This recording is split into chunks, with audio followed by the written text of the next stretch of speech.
Real estate mogul Richard Sterling was a man who believed he owned everything he touched, including his pregnant wife, Eleanor.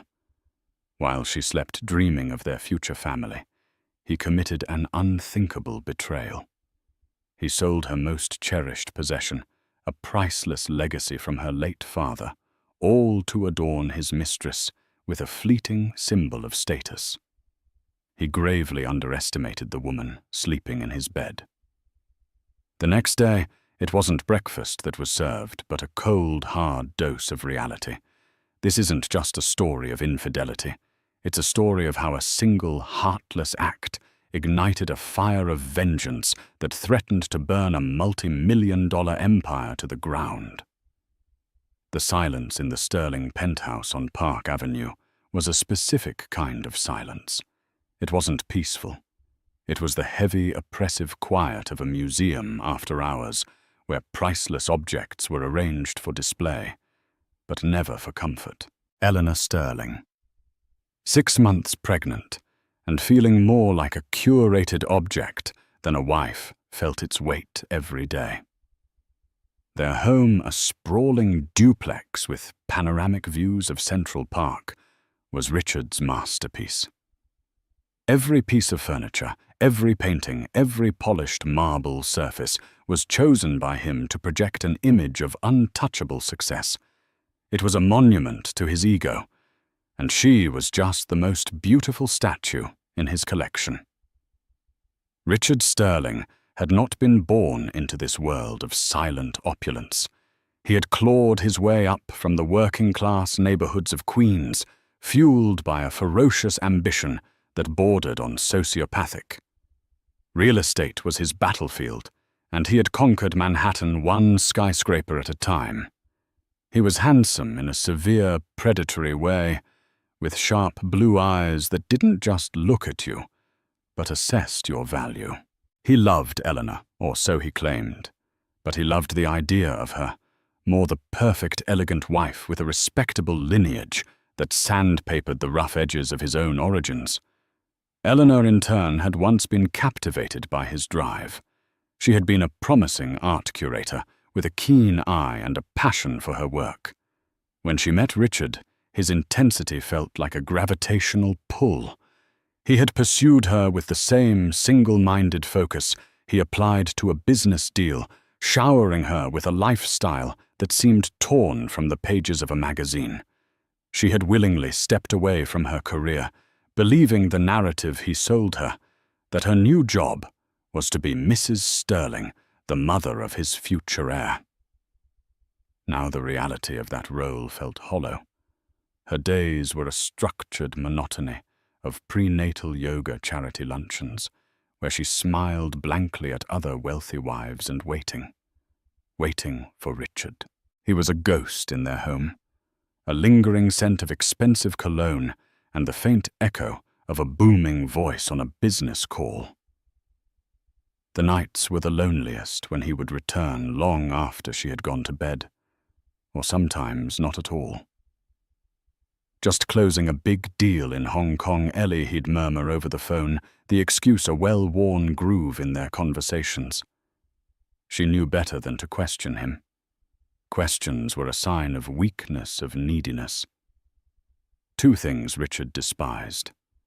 Her only true solace was her car, a pristine silver-blue 1969 Mercedes-Benz 280 SL Pagoda. It wasn't a gift from Richard. It was the last, most tangible piece of her father she had left. He had spent years restoring it. His hands stained with oil and love, bringing the classic automobile back to its former glory. He gave it to her on her graduation day, telling her, "This isn't just a car, Ellie. It's freedom. It's to remind you that you can always drive your own path." After his death, the car became a sanctuary. When the gilded cage of her marriage felt too small, she would take it out of its climate-controlled garage and drive. She would cruise up the Palisades Parkway, the wind in her hair, the throaty rumble of the engine, a comforting presence. It was in that car she felt like herself, not just an extension of Richard Sterling. Richard, of course, didn't understand. He called it the old relic, and constantly badgered her to let him buy her a new soulless SUV, something safer for the baby. He couldn't comprehend that its value wasn't monetary. It was etched into her very soul. The cracks in their marriage had begun as fine lines, but her pregnancy had fractured them into deep, undeniable chasms. Richard's initial excitement about an heir had quickly faded, replaced by an irritable distance. Her changing body seemed to offend his aesthetic sensibilities. He stopped touching her, his compliments curdling into backhanded remarks. "You should ask the chef to make you more salads," he'd say, his eyes flicking over her swollen belly with a flicker of distaste. The other woman's name was Anastasia Dubois. Eleanor didn't know her name yet, but she knew of her existence. She felt it in the late-night texts that made Richard smirk at his phone, the hushed conversations he took on the balcony, the scent of a strange, cloying perfume on a suit jacket. She was a premonition, a ghost haunting the edges of their perfect life. One Tuesday evening, Eleanor was arranging a bouquet of white lilies when Richard breezed in, radiating a manic energy. He was on his phone, barking orders. "No, the price is the price. If they don't have the ostrich skin in rouge, get the crocodile. I don't care. Just make it happen by Thursday." He barely glanced at Eleanor. "Richard?" she said softly. He held up a finger, finishing his call with a clipped "done." He finally turned to her, his smile not reaching his eyes. "Big news, Ellie. The Williamson Tower deal is finally closing. We're talking a 9-figure profit." "That's wonderful," she said, trying to muster the enthusiasm he expected. "It is," he said, already distracted, scrolling through his phone again. "I'm going to need to fly to London for a few days to finalize. You'll be all right." It wasn't a question. It was a statement. "Of course," she replied. The lie tasted like ash. That night, as she lay in their cavernous bed alone, the baby kicking gently against her ribs, she felt a profound and terrifying sense of dread. Richard's excuse felt thin, transparent. The frantic energy, the mention of rouge and ostrich skin, it didn't sound like a business deal. It sounded like a desperate, expensive scramble. She closed her eyes and pictured her father's car, safe in the garage downstairs, a silver-blue promise of escape. It was the only thing that was truly hers, and she clung to the thought of it like a lifeline. Anastasia Dubois was a woman who collected beautiful, expensive things, men jewelry, and most of all, handbags. Her Instagram was a curated gallery of a life lived in 5-star hotels and on private yachts, a life funded entirely by a rotating cast of wealthy benefactors. Her latest and most lucrative benefactor was Richard Sterling. To Anastasia, Richard wasn't a partner. He was a resource, a walking bank vault with an ego she could manipulate like clay. Her latest demand was her most audacious. The Hermes Birkin, 30 in rouge de coeur ostrich leather. It wasn't just a handbag, it was a legend. With a waiting list years long and a price tag that rivaled a down payment on a house, acquiring one off the shelf was nearly impossible. It required connections, influence, and an obscene amount of cash paid to a specialty reseller. It was the ultimate status symbol, and Anastasia had decided she couldn't live without it. "It's an investment, Ricky," she'd purred to him over champagne at a Michelin-starred restaurant he'd booked under a false name. "It shows the world what kind of man you are, that you can get the unobtainable for your woman." Richard, blinded by lust and a desperate need to feel powerful outside the boardroom, was hooked. The challenge of acquiring the bag was as intoxicating as Anastasia herself. But there was a problem. The reseller he'd found a shady character operating out of a private suite in a Dubai hotel wanted a wire transfer of $150,000 immediately. While his company was worth billions on paper, Richard's personal liquid assets were tied up. The Williamson Tower deal was days from injecting a massive cash flow, but it hadn't closed yet. He was cash poor, a humiliating secret for a man of his stature. He paced the floor of his office, his mind racing. He couldn't ask his CFO for a personal advance. It would raise too many questions. He couldn't use his corporate credit cards. Then a thought, cold and simple, slithered into his mind. The old relic. Eleanor's car. He knew a private collector, a man named Silas Blackwood, who had been pestering him about the Mercedes for years. Blackwood didn't care about sentiment. He cared about vintage German engineering and rare models. Richard pulled out his phone and made the call. "Silas, Richard Sterling. You still interested in the 280SL?" The voice on the other end was oily with delight. "Always, Richard. Always. Is the lady finally willing to part with it?" "The lady doesn't need to be involved," Richard said, his voice flat. "It's my garage, my property. I want 150 cash. No paper trail. It needs to be gone by morning." There was a pause. "That's a bit under market value, Richard. And rushed. Everything okay?" "Everything is perfect," Richard snapped. "Do you want the car or not? For that price, my transport will be there at 2 a.m. The cash will be in a briefcase. A pleasure doing business with you." That night, Richard went home and played the part of the doting husband. He brought Eleanor a small, meaningless bouquet of daisies and kissed her forehead, a gesture so rare it made her suspicious.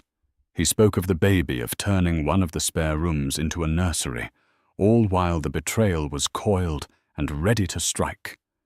He watched her take her prenatal vitamins and climb into bed, her gentle snores filling the silence of the room a short while later.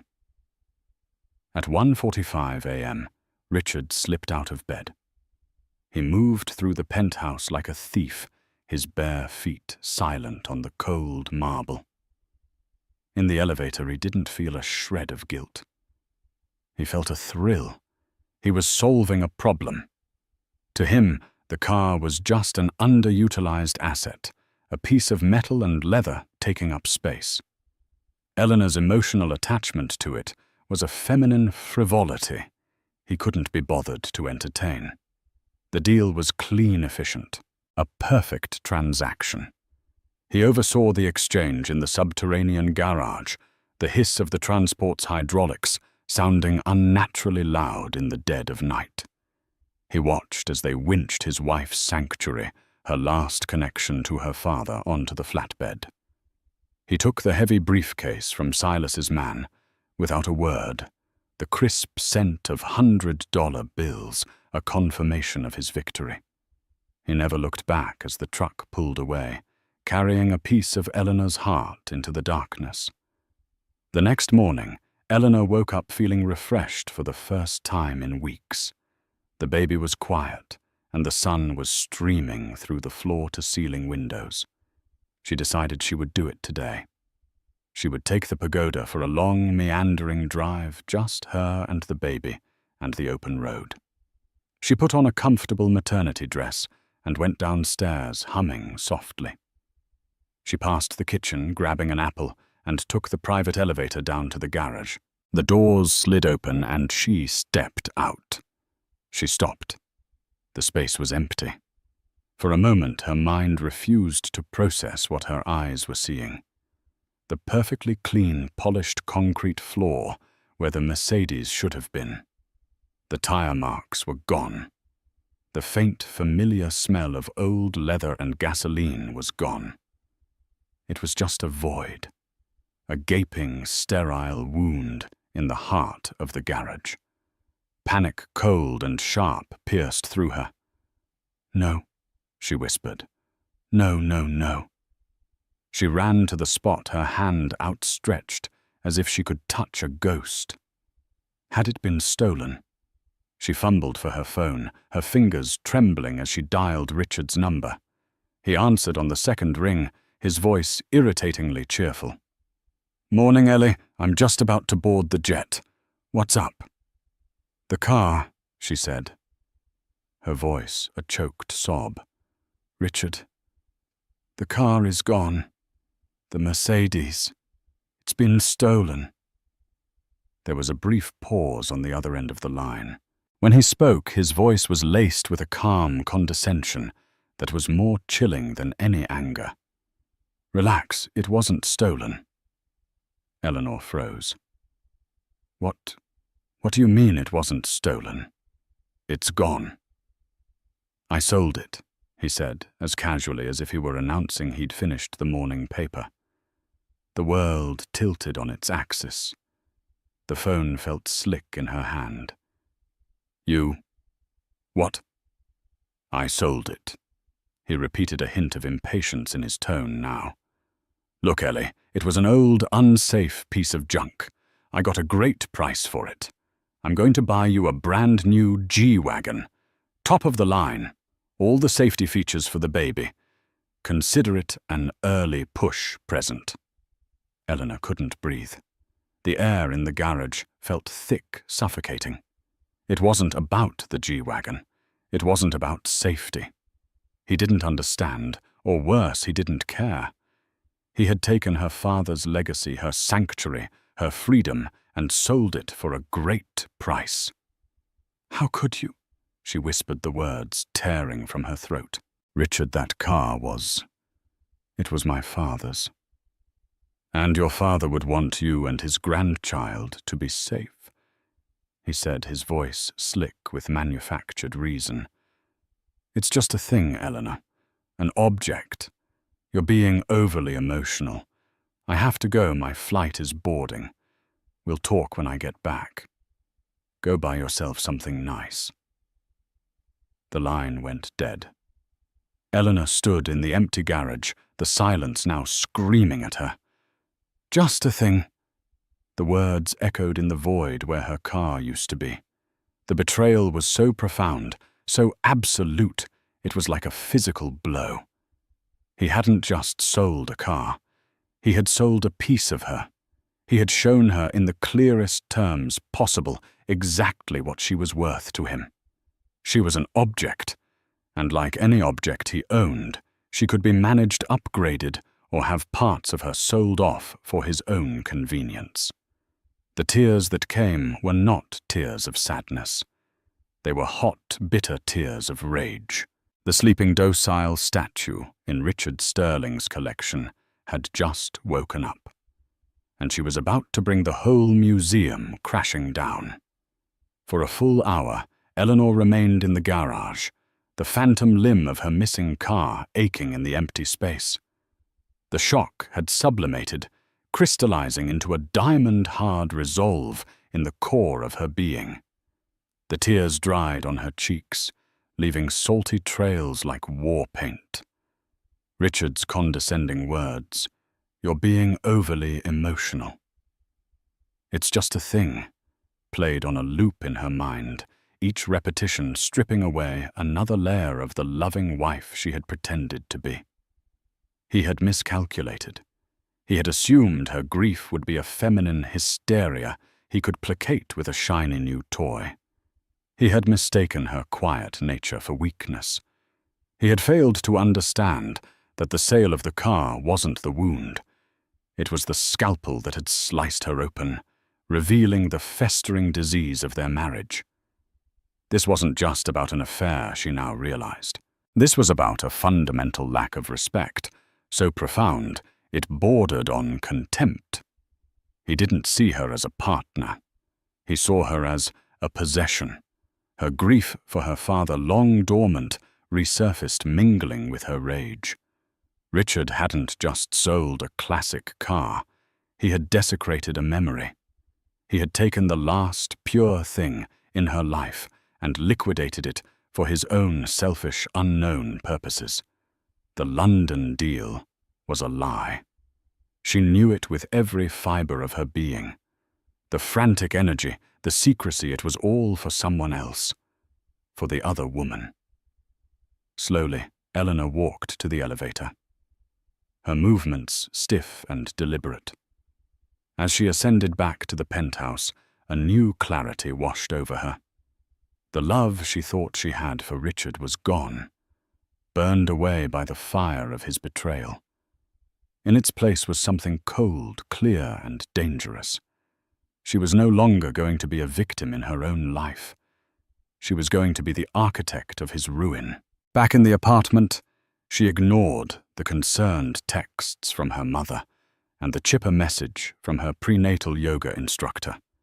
She walked past the lilies, their white petals now seeming funereal, and went into Richard's home office. The room, like the rest of the penthouse, was an exercise in masculine vanity. Dark mahogany, leather-bound books he'd never read, and a massive, imposing desk. For years, she had felt intimidated by this space. Now she felt nothing but a cold sense of purpose. She sat in his oversized leather chair and opened her laptop. She didn't search for divorce lawyers in Manhattan. That was what he would expect. A messy, emotional public battle that he would win with his army of ruthless corporate attorneys. No, this required a different approach. This required a scalpel, not a sledgehammer. Her fingers flew across the keyboard, typing a name she hadn't spoken in years. Marcus Thorne. Marcus was her childhood friend, the boy next door who had become one of the most feared litigators in the country. They had grown up together, their families intertwined in the comfortable suburbs of Connecticut. He was brilliant, incisive, and possessed a quiet intensity that Eleanor had always admired. They had drifted apart after she married Richard, mostly because Marcus had made his dislike for her husband quietly but abundantly clear. "He looks at you like he just acquired a company, Ellie, not like he loves you." He had told her once, a warning she had foolishly ignored. She found his private email address through a mutual connection and began to type. Subject: a ghost from your past. Marcus. I hope this email finds you well. It's been far too long. I'm writing to you because I am in a situation of some delicacy, and your name was the only one that came to mind. I need counsel not just from a lawyer, but from a friend I can trust implicitly. I need to meet you as soon as possible and with the utmost discretion. My husband, Richard Sterling, cannot know. Please let me know when and where would be convenient. Yours, Eleanor Sterling. She hit send before she could second-guess herself. The reply came in less than 10 minutes. Subject: Re. A ghost from your past. Ellie. I'm always here. There's a quiet coffee shop in the West Village, the Daily Grind. No one we know ever goes there. Tomorrow at 10 a.m. I'll be in the back corner. Whatever it is, we'll figure it out. Marcus. The relief was so potent it almost brought her to her knees. For the first time since the garage floor had dropped out from under her, she felt a flicker of hope. The next morning, Eleanor dressed carefully. She chose a simple, elegant navy blue dress, something that was understated and serious. She did her hair and makeup with meticulous care, not to look beautiful but to look composed. She was creating her armor. She took a taxi to the West Village, the city flashing by in a blur. The Daily Grind was exactly as Marcus had described, quiet, unassuming smelling of roasted coffee beans and old books. She saw him immediately in a secluded booth in the back. He stood as she approached, and his face was a mixture of concern and genuine warmth. Marcus Thorne was the opposite of Richard.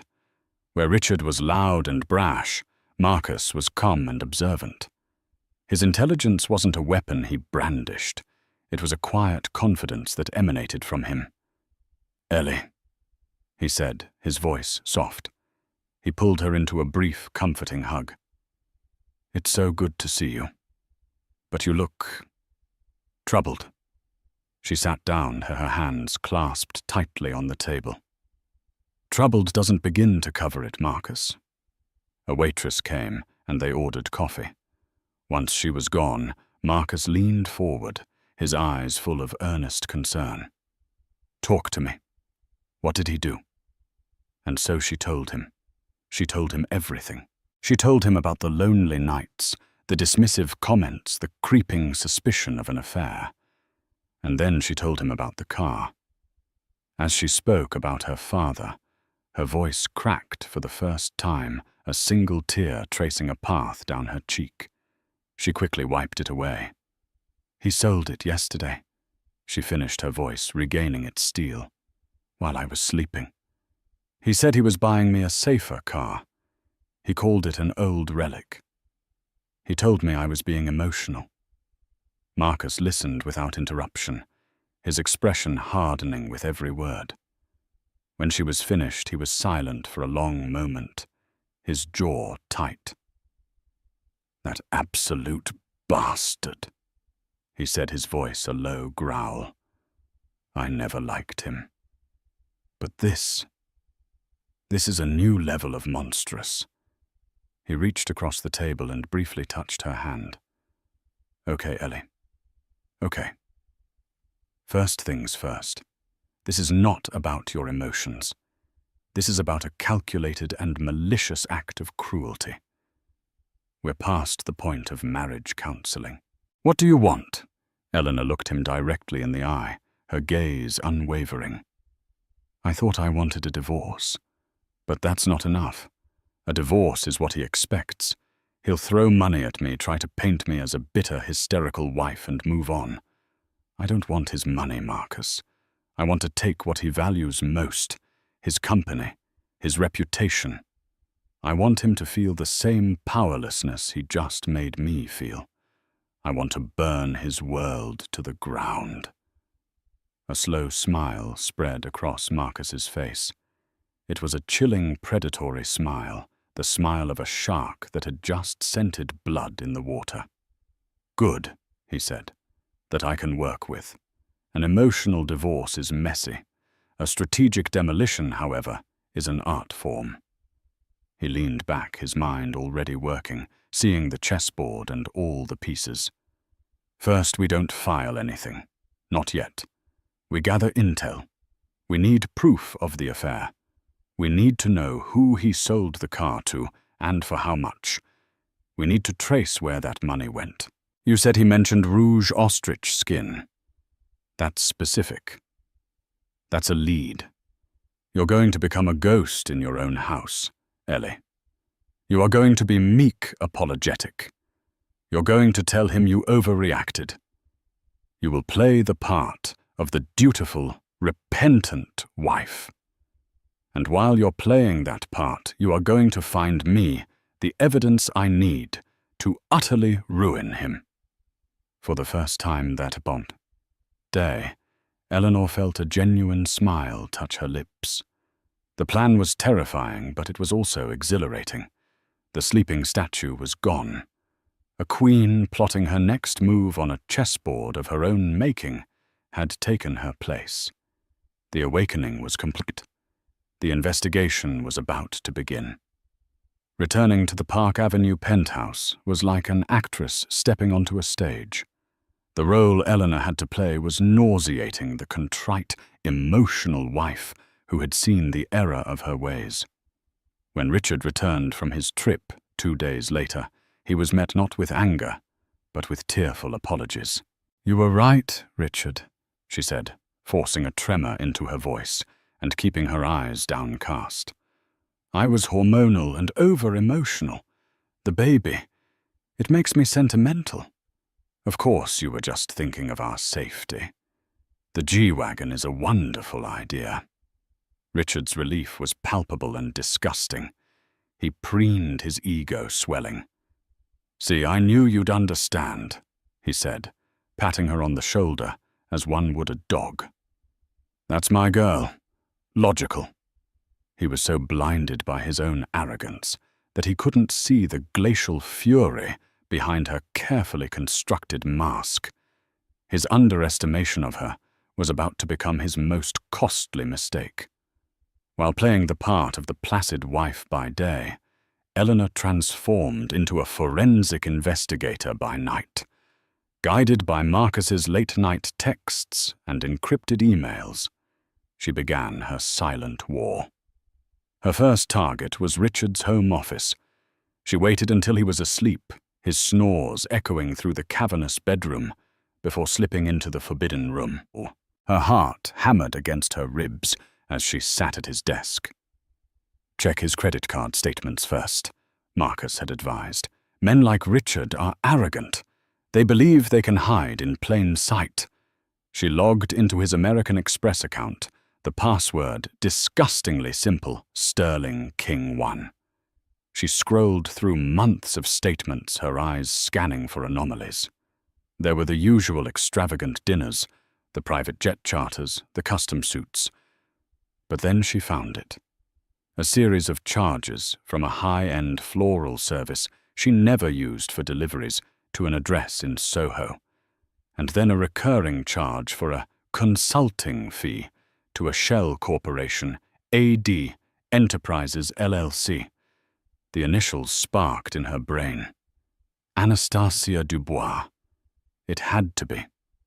A quick search of the corporation's registered agent led her to a name. And that name, when searched on Instagram, brought up a public profile that made Eleanor's blood run cold. There she was, Anastasia Dubois, a stunningly beautiful woman with cold eyes and a predatory smile. Her page was a monument to unearned luxury, and there in a photo posted just 2 days ago was the prize, Anastasia posing on a balcony overlooking the Dubai skyline. In the crook of her arm, gleaming under the desert sun, was a Hermes Birkin 30. The color was unmistakable, a deep, vibrant red. Rouge de Coeur. The caption was a single smug word, unobtainable. Eleanor took a screenshot, her hand shaking with a mixture of revulsion and triumph. This was the proof Marcus needed. But it wasn't enough. She wanted more. She wanted to find the car. Her next move was to check the garage's security footage. The system was, of course, top of the line. She accessed the archives, her fingers flying across the keypad. She found the recording from Tuesday night. There it was, in grainy infrared. The transport truck, the men winching her father's car away, and Richard standing there overseeing the whole sordid transaction, his face illuminated for a moment as he accepted the briefcase. She saved the clip to a hidden encrypted folder. The briefcase. The cash. She knew Richard wouldn't have been foolish enough to deposit it into a bank. He must have used a go-between to wire it. She started digging deeper into his emails, using search terms wire transfer, Dubai, 150K. It took hours sifting through thousands of messages. Finally, at 4 a.m., she found it. A deleted email she recovered from the trash folder. It was a confirmation from a discreet financial services firm, confirming a wire transfer of $150,000 to an account in the UAE. The account was linked to the very same reseller Anastasia had flaunted in her social media posts. The timeline was perfect. The evidence was irrefutable. He had sold her father's legacy to buy a handbag for his mistress. She forwarded everything to Marcus. The screenshots, the bank statements, the security footage, the email. His reply was immediate. "Incredible work, Ellie. This is more than enough to crucify him in divorce court. The affair, the dissipation of a marital asset. We can take him for millions." Eleanor read the message and felt a pang of dissatisfaction. Millions weren't enough. Taking his money felt pedestrian. It was what every scorned wife did. She wanted more than just his wealth. She wanted his identity. She wanted to dismantle the very foundation upon which he had built his empire. And that's when she remembered. It was a memory from long ago, before the wedding, before the penthouse. She was with her father in his study. The prenuptial agreement from Richard's lawyers was on the desk. Her father, a shrewd businessman in his own right, was frowning. "This is all standard, Ellie," he had said, "but it protects him, not you. His assets are his, yours are yours. But what about the future? What about what you build together?" He had picked up a pen. "I want to add a clause." Eleanor remembered the conversation vividly. Richard had just closed his first major deal, the one that had launched him into the big leagues, the purchase of a dilapidated commercial building in Chelsea that he had flipped for a massive profit. What no one knew, what even Richard seemed to have forgotten, was that he hadn't had the capital to secure the deal on his own. He had been short $200,000 for the down payment. Her father had offered her the money from her trust fund. "It's not a gift to him, Ellie," he had insisted. "It's an investment, your investment in his business." The clause they had added to the prenup, an addendum Richard had signed without much thought, eager to get his hands on the money, stipulated that her $200,000 was not a loan, but seed capital. It entitled her to a proportional equity stake in the initial property, and crucially in any future enterprise that grew from the profits of that first sale. The profits from that Chelsea flip had been the seed from which Sterling Holdings International had grown. Her hands trembled as she raced to the safe hidden behind a painting in the study. She still remembered the combination her father had set for her. Inside, beneath her own jewelry and her passport, was a folder of personal documents. And there it was, the prenuptial agreement. She flipped to the last page. Addendum A. There was the clause in clear legal language, and there were the signatures Eleanor Vance, Richard Sterling, and her father as a witness. He had forgotten. In his arrogance, in his haste to build his empire, he had forgotten that the first brick had been laid with her money, her inheritance. She scanned the document and sent it to Marcus. Her message was short. "I don't think this is about divorce anymore, is it?" The phone rang almost instantly. It was Marcus. His voice was electric, buzzing with a litigator's joyous disbelief. "Ellie, do you have any idea what this is?" he said, his voice hushed with awe. "This isn't a prenup. This is a corporate founding document. This isn't your claim to a percentage of marital assets. This is your claim to a foundational stake in his entire company. The Williamson Tower, the international properties, all of it, it all grew from that first seed. He didn't just sell your car, Ellie. He sold the car that belonged to his primary business partner, while he was cheating on her, with her own money." He let out a low whistle. "This isn't a demolition anymore. This is a hostile takeover." Eleanor looked out the window at the glittering lights of Manhattan, the city Richard believed he owned. A cold, powerful smile touched her lips.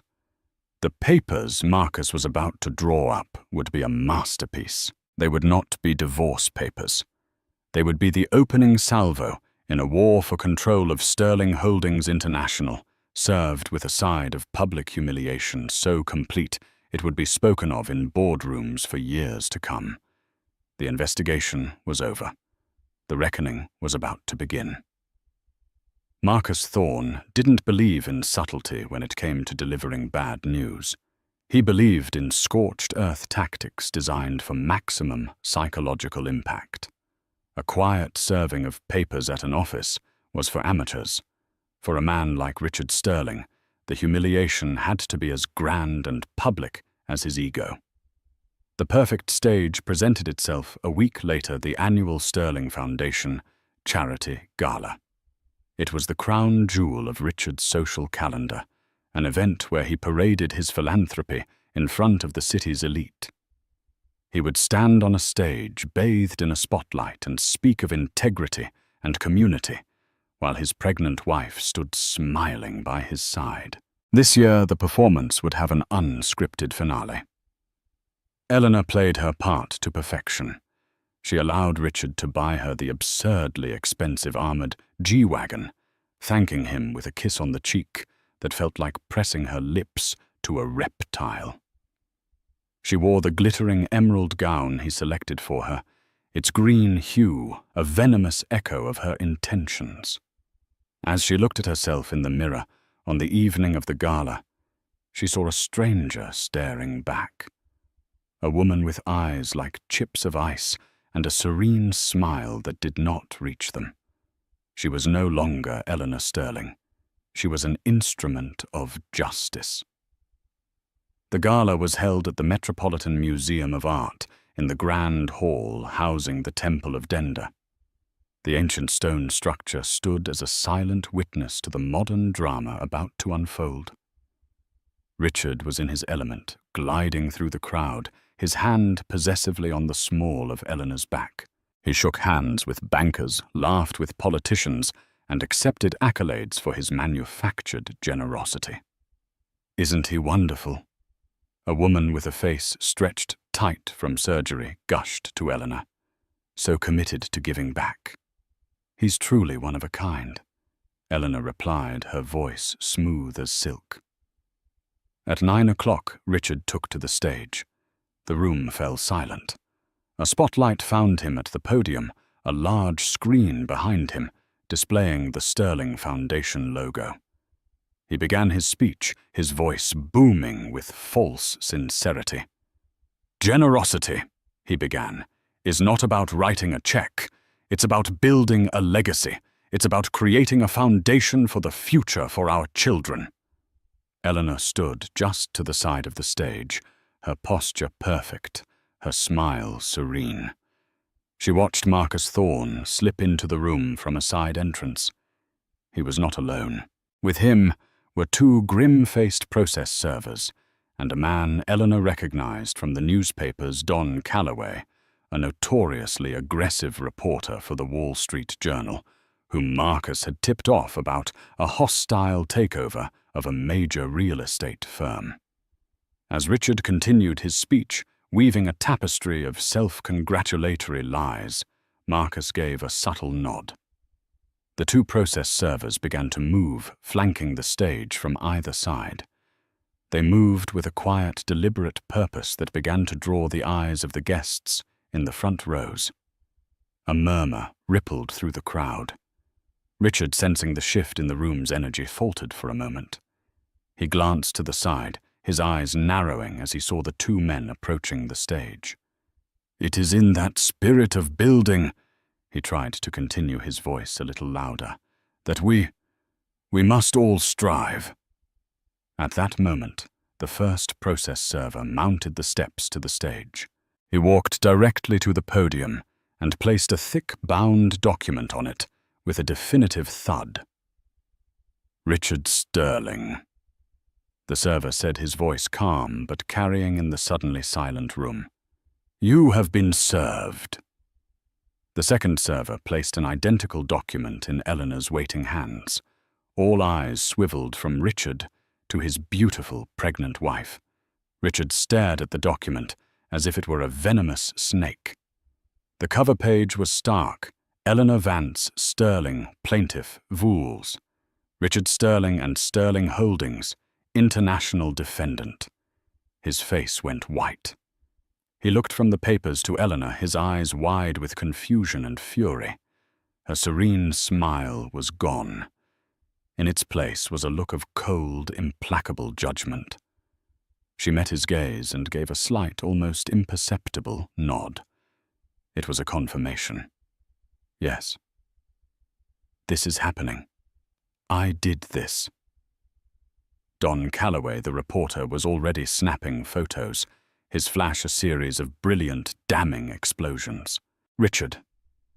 His mind reeling, tore open the document. He flipped past the first page, his eyes scanning the legal jargon. He was expecting a divorce filing. What he saw made his blood freeze. It wasn't about infidelity or irreconcilable differences.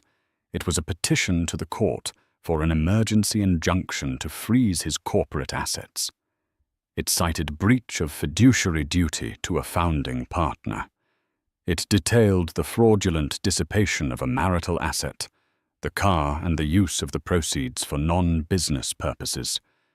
It included copies of his credit card statements, the wire transfer to Dubai, the screenshot of Anastasia Dubois and her new handbag. And then the final fatal blow. It cited Addendum A of their prenuptial agreement, claiming foundational equity in Sterling Holdings International on behalf of Eleanor. It didn't ask for half his money. It argued that a substantial portion of his company had been hers from the very beginning. The crowd was a sea of whispering, staring faces. His business partners, his investors, the politicians he courted, they were all witnessing his public execution.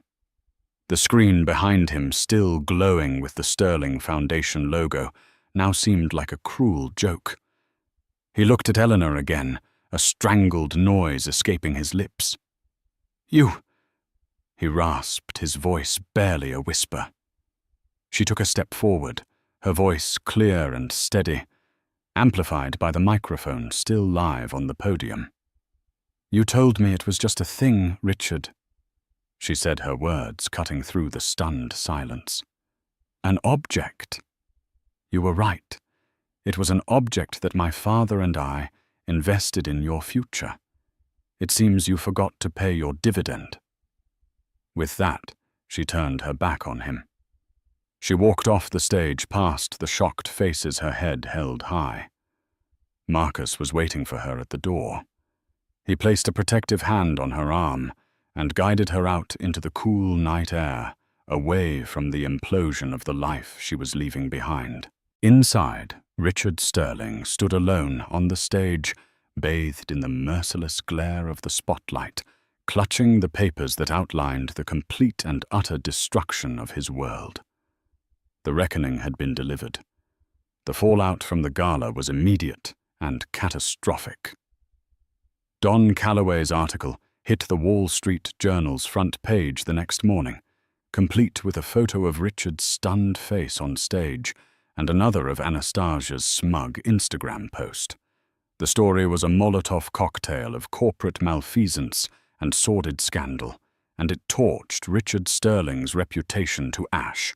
The headline was brutal: Sterling's empire tarnished wife's lawsuit, alleges fraud, cites handbag for Mistress scheme. His investors panicked. The stock price of Sterling Holdings International, which was publicly traded, plummeted by 40% in the opening hours of the market. Lenders who had backed his massive Williamson Tower project called for emergency meetings. Their confidence shattered. The legacy he had boasted about was unraveling in real time. Richard holed up in a hotel suite after being barred from the penthouse by a court order. Was a man unhinged. He tried to fight back, assembling a team of his most expensive lawyers. But Marcus Thorne was always 2 steps ahead. For every motion Richard's team filed, Marcus had a counter motion ready. For every public statement Richard released decrying his wife's hysterical and baseless claims, Marcus would leak another piece of evidence to the press, a copy of the receipt for the Birkin bag, an audio clip of Richard condescendingly telling Eleanor the car was just a thing. His first desperate act was to call Anastasia. He expected sympathy, an ally in his fight. What he got was a lesson in the transactional nature of their relationship. "Ricky, darling, it's a disaster," she said, her voice devoid of any real warmth. "My name all over the papers. It's terribly damaging to my brand." "Your brand?" he sputtered. "My company is being dismantled. We have to present a united front. Tell them we're in love, that this is just a misunderstanding." There was a cold laugh on the other end of the line. "Oh, Ricky, You don't get it, do you? You were the prize. A man with a powerful empire. But the empire is crumbling. A man in the middle of a scandal with no money is not a prize. He's a liability. Anastasia. I bought you. You bought a handbag. She cut him off. And for that I thank you. But my consulting fees are no longer being paid. I have to think of my future. Goodbye, Richard. The line went dead. She had already moved on her Instagram, scrubbed of any mention of Dubai or Rouge handbags. The final nail in the coffin came during the deposition. Richard's lawyers had insisted on it, hoping to paint Eleanor as an unstable gold digger. It backfired spectacularly. Eleanor, calm, articulate, and impeccably prepared by Marcus, walked them through Richard's financial history. She detailed how her father's seed money was the catalyst for every subsequent success. She presented a clear, undeniable lineage of profit that flowed directly from that first investment. When Richard's lead attorney tried to dismiss the sale of the car as a trivial matter, Eleanor looked him in the eye. That trivial matter was a 1969 Mercedes-Benz 280 SL, a collector's item, with a market value of over $200,000. She stated, her voice even. My husband sold it without my consent for a cash price of $150,000, significantly under market, to generate illicit, untraceable funds. He then used those funds to purchase a luxury item for his mistress. This is not the action of a responsible fiduciary. It is the action of a common thief. The case never made it to trial. Faced with irrefutable evidence and mounting public pressure, Richard's investors forced him to settle. The terms were devastating. He was forced to cede a 49% stake in Sterling Holdings International to Eleanor. He was stripped of his title as CEO and chairman of the board. He kept a fortune, but he lost his empire. He lost his power. Months later, Eleanor stood in the newly redecorated nursery. The cold, minimalist lines of Richard's design had been replaced with warm colors and soft textures. The view of Central Park was the same, but it felt different now. It felt like her own. She had sold the G-Wagon. With some of the money, she had tracked down her father's car. Silas Blackwood, the collector, was a businessman above all else.